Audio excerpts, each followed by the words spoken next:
to Thursday's Loose Women. Still to come, we're going to be talking pantos, parenting and all kinds of things with actress Patsy Kensit. Now, a recent survey has revealed that we are addicted to our mobile phones. Some of the worst offenders apparently are teenagers, half of whom have even admitted to using them in the toilet.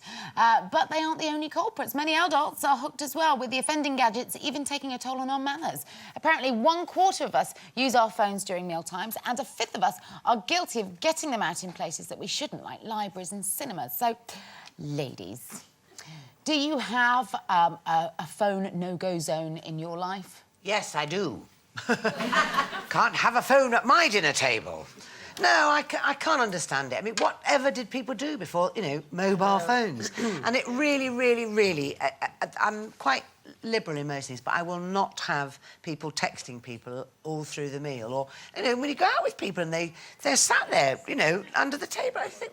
What's that all about? You know what they used to do before mobile phones? They used to have 2 tin cans with a piece of string. Remember those? When you was at school, they're really exactly. good. Worked really well. Do you know, I'm a bit of an addict, but I have to say, yesterday, I'm trying to wean myself off the phone. And actually, I do love my phone because a lot of my friends smoke and they go out and leave me at the table on my own, and it's really good to play with, so you don't look like, you know, Billy No-Mates. So it's handy for that. But yesterday, I didn't use my phone at all. 7.5 hours, it was off all day. But that's because I was on an aeroplane 30,000 feet up. And that's the only time.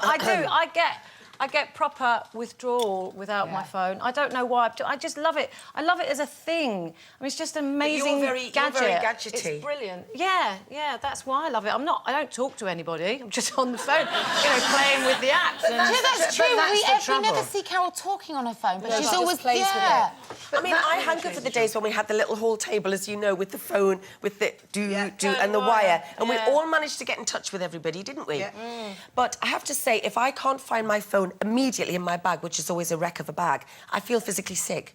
If I can't find my phone. And yet I've backed my numbers up, so I don't know what the fear is. But I can't bear to be without... And I am getting upset because Louis... Is there some pictures in there you might not want me to look at? I've just put them on my computer, actually. Oh, right. But so you've backed them up as well? Yes, not on my own. Louis says to me, Mummy, you're always on your phone. But having said that, as a presenter and an actress, you are a one-man band and you do have a business to run as well. Also, I'm sick of people saying you never get back to me, so if I don't do it immediately, then you get that backlog of people. I don't Twitter very much. I do get sick of people doing the I've just been for a wee thing at the dinner table. Tim has... Yeah, that would put me off my dinner as well. No, but I mean, some people do Twitter throughout the cinema. They do that, though, don't they? And it's really, really annoying. How can you see? I don't know. No, the light comes on. That's the other thing. I had people in front of me the other day, and she's... Why bother to go to the cinema if you're on this all the time? I am watching the film. Just go in your phone box and stand there and Well, you can't find a phone box anymore. Do they? Nobody uses phone boxes, do they? Do they still have them? Well, there's one in my road, but it's full of rubbish and debris. Superman does, exactly. I'm kind of with you on this, though, Carol. I've become increasingly addicted to my phone. Yeah. To the point that if I was halfway to work in the morning and I realised I'd left my phone at home, it wouldn't even occur to me to not turn the car around and go back for it. I couldn't be without it, because we are self-employed. But not just that, I'm a mum. So my phone is never off. If I'm not with Ben, then the phone is on. If I'm with him, I might turn it off, but I tend to just put it on silent. Mr. Spain's got that one sorted. He turns mine off when I don't know, so that I can't hear my children when they ring. And good luck. Now, today, a think tank called Centre Forum is offering advice to mums and dads across the nation to help them with their parenting skills. One of their suggestions is that they follow a 5-point plan that says they should read to their children, play with them on the floor, and talk to them with the TV off every day, as well as adopting a positive attitude towards them and making sure that they have a nutritious diet. And Chris Patterson, who wrote the report, said one of the key ideas of this campaign would be to move towards it becoming socially acceptable to see parenting as something that's learnt. So do you think he's got a point? Could everyone benefit from this 5-point parenting plan? Do you know, I find this so depressing. I mean, honestly, I never thought I'd say this, because is that not what you do? Do you not have children to do these things and communicate with them and all the rest of it?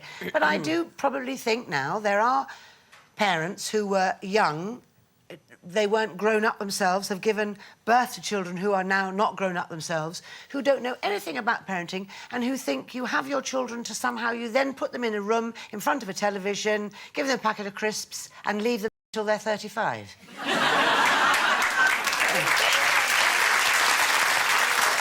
isn't that just...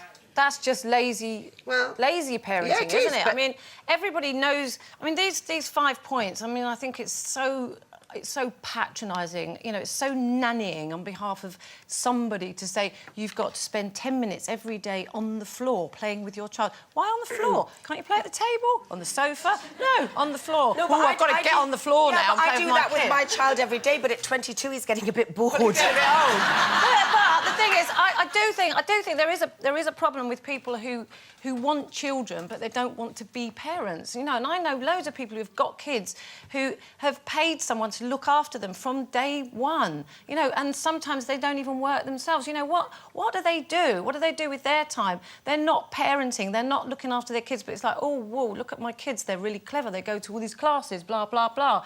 And it isn't about parenting. Yes, it is hard work. But, you know, you don't have to sit round a dinner table every mealtime to be a good parent. That's what I think. Just because you sometimes have a TV dinner or sometimes you do, doesn't mean you're not a good parent. I know people who do that 5-point plan and they're terrible parents. They never say they love their children. You know, I'm not the perfect parent. I do sometimes use the Xbox as a babysitter. Of course I do, because I'm a working mum, not all the time. But I'm still a good parent, and I think there are people who go by the book in that way who are not, you know, not very nice. And there are people who give their kids everything. They both go to work, they give their kids everything because they think that's what they need, and they don't give them time. And actually, it's basically what this is saying, but to write it out in a 5-point plan, I mean, it's just, well, you know, it's just maybe rude. it's a sign of our times, because most families now have to have 2 incomes. You simply can't keep yourself afloat on just the one income, certainly in the current climate. And I think you're right. A lot don't, though, Kate. A lot don't have to. No, a lot of people say, could downsize, but they don't because they like the big house, they like all the toys, they like having all that stuff. No. You know, be honest about it. Well, I can only speak from my own experience and my circle of friends, and I have to say I don't have a single friend in work because she wants to be in work with her kids. It's because they have to be. That's just based on the people that you know, I class as friends, my mum friends.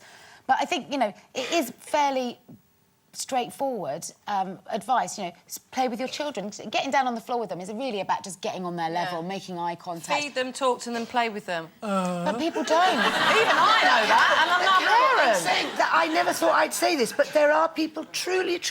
There are children now who, and look at, we were talking about mobile phones just now. Give them a phone to play. People don't talk to each other anymore. How can a child learn anything about social skills if you're not there? That's what the playing is about, and people honestly don't do it. They sit in front of the telly all day and never speak to each other. You can do a little bit of everything. And the nutritional food, we talk about it all the time. We have the most cases of obesity in this country because people are... You know, what's wrong with cooking? It's easy and cheap to cook fresh food.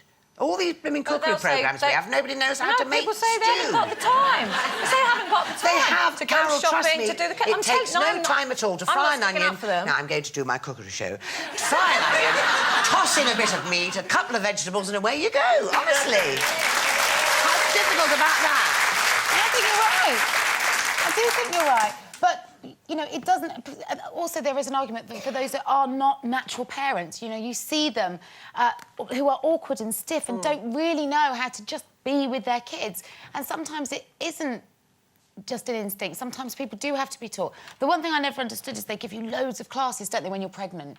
You're always being nurtured along the process, and this is how you give birth. And then they just sort of abandon you. And that's really the time when you really need some advice and help. It's like, actually, I didn't know one end of a nappy to another. I didn't know, for example, it's a bit disgusting, but when a baby's first born, they have black poo. I thought there was something wrong with him. No one told me. And I was thinking, oh, my God! If someone had just told me, I wouldn't have been the freaky stress-head in the hospital. That's what life is about, isn't it? When did people start teaching people how to give birth? How to be a parent? It's the most natural thing in the world. Trust me, Carol, until you've done it, it isn't. I know I haven't done it, but I know why I haven't done it, because it hurts and I don't want to do it. You're right about that. Well, I know that.